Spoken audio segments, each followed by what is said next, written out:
Hello, welcome to my garage. We'll be looking at this Haff compass today. This is a Haff PT2J. The PT stands for Precision Techniker. Techniker is their line of drafting equipment that, instead of having this nice shiny high polished chrome finish, has this matte nickel finish, which I really like.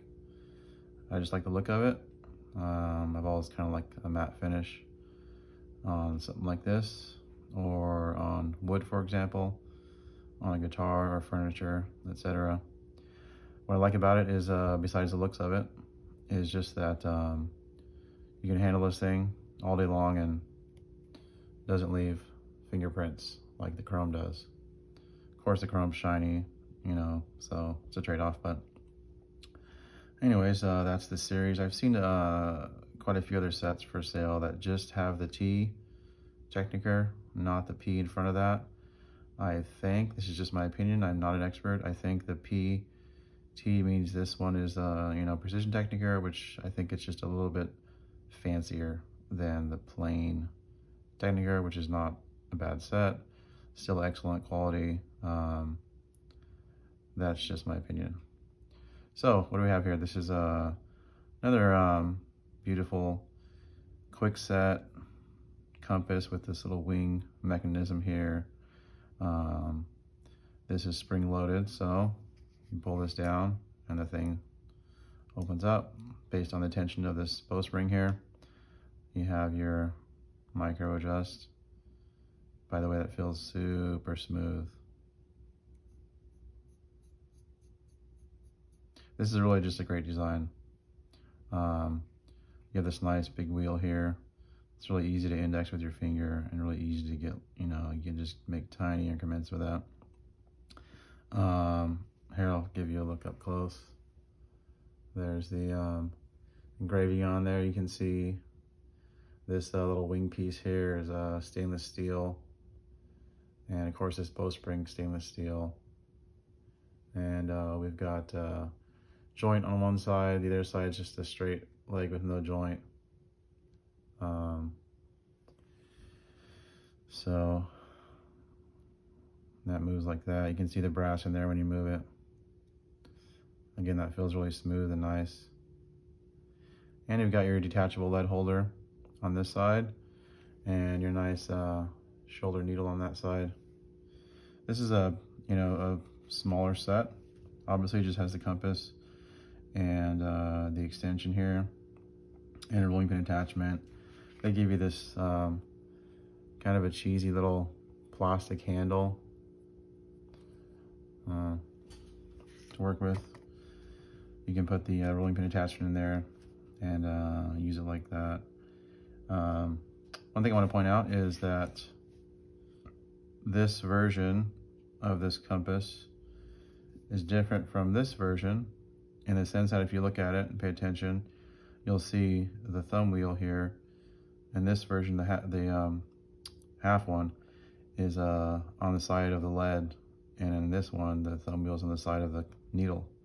So it doesn't make a huge difference, but if you're right-handed, I guess either hand, you're holding this, you have the adjustment out here away from the, typically when I'm assuming most people use a compass, they hold the needle closer to their body, So you have the adjustment out here versus right here. Does that make a huge difference? No, not really. Either way, it'll work just fine and you get used to it. Just a difference I noticed.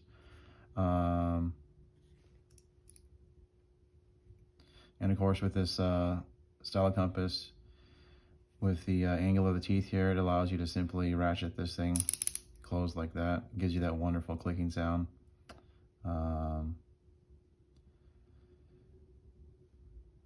Let me show you the extension bar. So here's the extension, similar to other ones that you've probably seen before.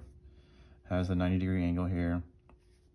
I find it odd that the this extension piece has that same nice kind of matte nickel finish.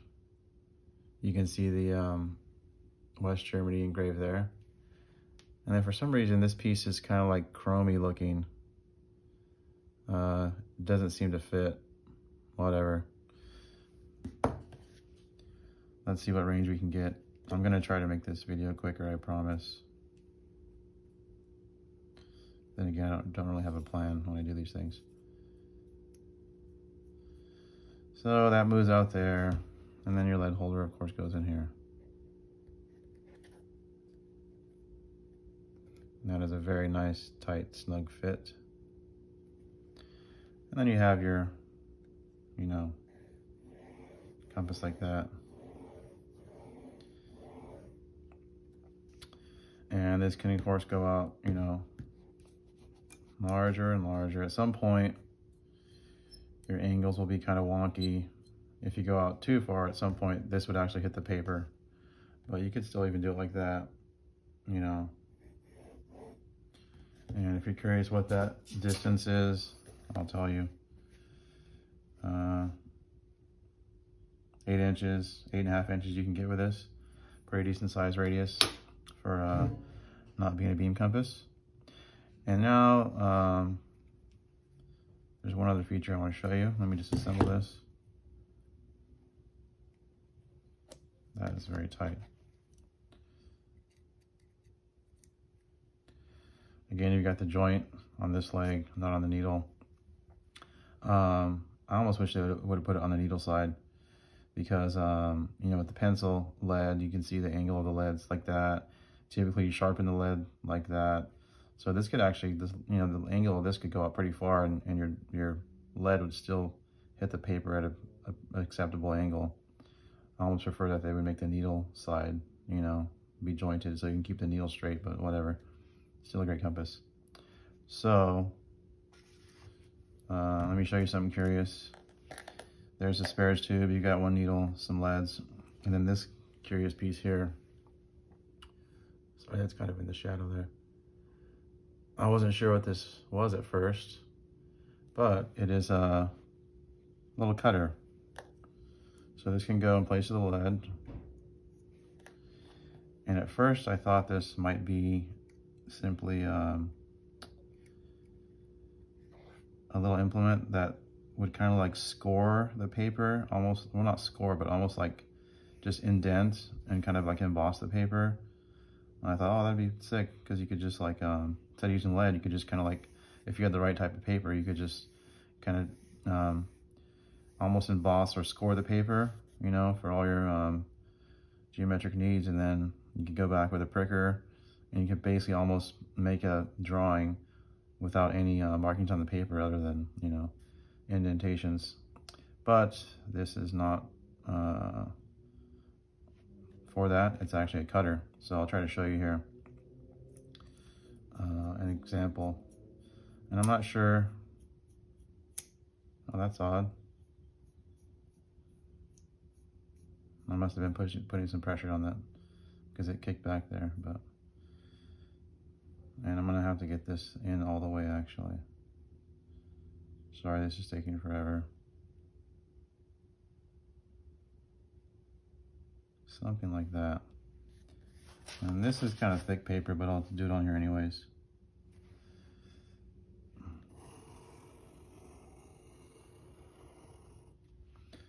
Obviously, it takes a little bit of pressure to do this. Like I said, this paper is fairly thick, but you can see if I can get in here. Nope, I did not score it hard enough. Let's try again.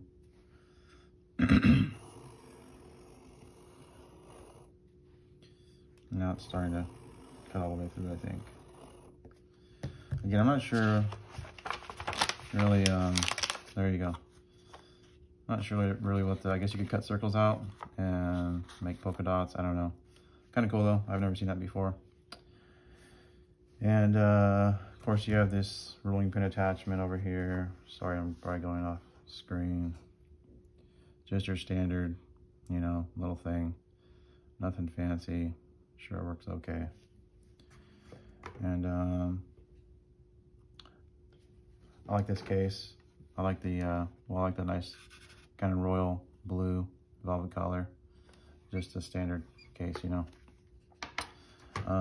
That's all I have to say about this. Again, it's just a cool matte finish, and you know, simple. It's just a nice kind of standard lead holder. Doesn't have like the Rotring, the big old tuning fork assembly on there. So it does feel a little bit smaller and lighter and simpler in the hand.